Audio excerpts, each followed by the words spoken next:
ଆରେ ମା ମା ଏ ମା ସକାଳୁ ସକାଳୁ ଜେନେରେଟର ଭଳିଆ କାହିଁ ବୋବଉଛୁ? କଣ ତାର ଛିଡ଼ିଗଲା କି? ଜେଜେ ମା କୋଉଠି ଅଛି ଦେଖିଛ କି? ହଁ ଏଇ ମୁଣା ଭିତରେ ଭର୍ତ୍ତିଲି ତ ଦେଖିଲୁ। ବୁଢା ବୟସରେ କଣ ଗେଲ ହଉଛ କି ଜେଜେ? ତ ଗାଲ ଫଟେଇ ଦେବି ଏମିତି କଥାବାର୍ତ୍ତା କରିବି ଯଦି। କଣ କହୁଛୁ ତୋ ମାକୁ କହ ମତେ।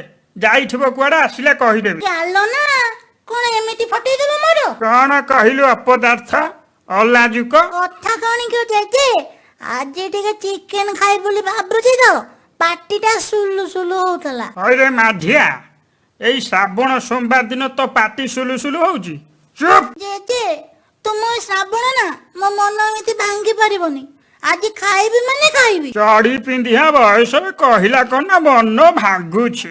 ଭୁଲି ଯା ଚିକେନ କଥା, ନହେଲେ ତ ମନ ତନ ଧନ ସବୁ ଭାଙ୍ଗିଦେବି ବୁଝିଲୁ। ଆଉ ଏମିତି ଭାଙ୍ଗିଲେ ବେଲା ତମେ ଯୋଉ ଦାଣ୍ଡରେ ବସି କାଣ୍ଡ କରୁଛ, ଜୟ ଭଲ କହି ଗଞ୍ଜେଇ ଟାଣୁଛ। କଣ କହିଲୁ ଘୋଡ଼ା ମୁହାଁ? ରହିଟା ତତେ ଦଉଛି ନା ଦି ପାହାର। ନାଇଁ ମୁଁ ଜେଜେ ତମେ ଏମିତି ରାଗୁଛ କାହିଁକି? ମୁଁ କଣ କହୁଥିଲି କି? ତୁ ଘୋଡ଼ା ଡିମ୍ବଟା କହୁଥିଲୁ। ରହରେ ଟୋକା, ତତେ ଦଉଛି ଏଇନା ରହ। ନାହିଁ କଣ କହୁଛୁ? ନା ଚିକେନ ଖାଇବୁ ନା? ଖା ଚିକେନ ଖା, ଖା ଚିକେନ ଖା, କେତେ ଖାଉଛୁ?